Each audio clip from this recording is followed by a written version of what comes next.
Israel launched a series of coordinated airstrikes against Iran, targeting nuclear facilities, missile defense systems, and military command centers in Tehran and surrounding areas.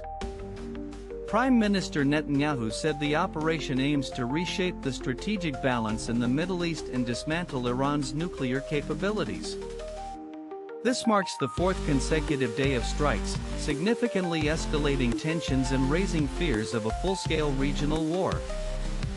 Iran responded with hundreds of missiles and armed drones targeting Israel, describing the actions as a justified defense of its sovereignty. Iranian officials also demanded that Israel halt its air campaign before returning to nuclear negotiations with Western powers. Mediators from regional countries, including Saudi Arabia, Oman, and Qatar, are urging both Iran and Israel to pause military actions and resume diplomacy. Former U.S. President Trump left the G7 summit early, emphasizing strong support for Israel and warning Tehran residents to evacuate immediately.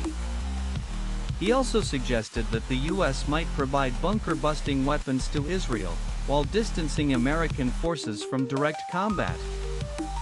American intelligence agencies confirmed they are supplying data and logistical assistance to Israel in alignment with its defensive operations.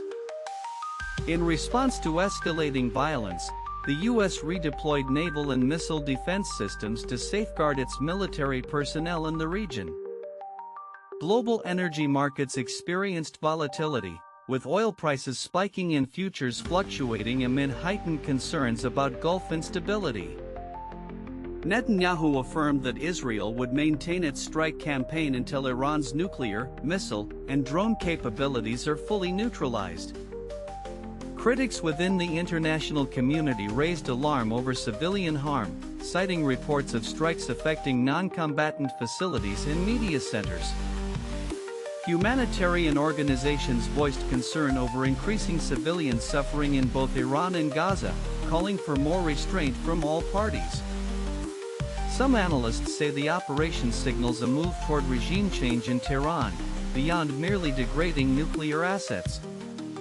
Despite significant damage to above-ground infrastructure, deeply buried nuclear facilities like Fordow remain largely intact and challenging to destroy. Experts warn Iran's subterranean complexes will require more powerful weaponry or a diplomatic resolution to neutralize permanently.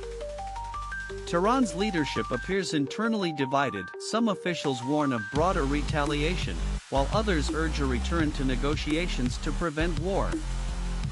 This evolving conflict could shift long-standing regional alliances and draw in external actors seeking to shape the next phase. U.S. and Israeli coordination remains critical, particularly for long-range intelligence sharing and operational planning against Iran's nuclear network. The future hinges on whether military action or renewed nuclear diplomacy will define the next chapter in this fragile standoff.